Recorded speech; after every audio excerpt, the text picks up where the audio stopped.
নির্বাচনের আগে নিজ এলাকার মানুষের সুস্বাস্থ্য নিশ্চিতের প্রতিশ্রুতি দিয়েছিলেন প্রধানমন্ত্রী। তা বাস্তবায়নের লক্ষ্যে কুর্মিটোলা জেনারেল হাসপাতালে এক সভার আয়োজন করা হয়।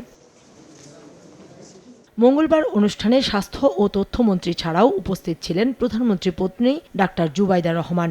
ঘুরে দেখেন পুরো হাসপাতাল, যেখানে কড়াইল, সাততলা ও ভাসানটেক এলাকার জন্য প্রস্তুত করা হয়েছে আলাদা ওয়ার্ড। এ সময় ঢাকা ১৭ আসনের পিছিয়ে পড়া জনগোষ্ঠীর শতভাগ চিকিৎসা নিশ্চিতের আশ্বাস দেন ডাক্তার জুবাইদা রহমান। আমাদের লক্ষ্য আর কোনোদিন কড়াইল, ভাসানটেক, সাততলার এলাকার জনগণ চিকিৎসা সেবা থেকে বঞ্চিত না হন।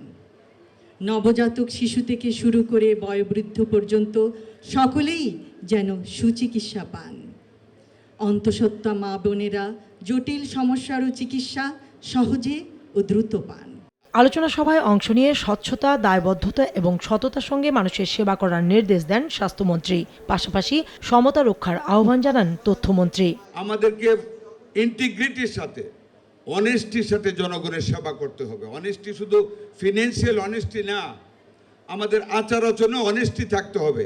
চিকিৎসা ক্ষেত্রে একটা মৌলিক সমতা প্রতিষ্ঠা করা, প্রতিটি নাগরিক যাতে একটা স্ল্যাবের ট্রিটমেন্ট যাতে নিশ্চিত করতে পারে সেটাকে নিশ্চিত করা। স্বাস্থ্যসেবায় মানুষের আস্থা ফিরিয়ে আনতে সবার সহযোগিতা কামনা করেন বক্তারা। দেশ নিয়ে, ভবিষ্যৎ নিয়ে কাউসার চৌধুরী, কুমু, সময় সংবাদ, ঢাকা।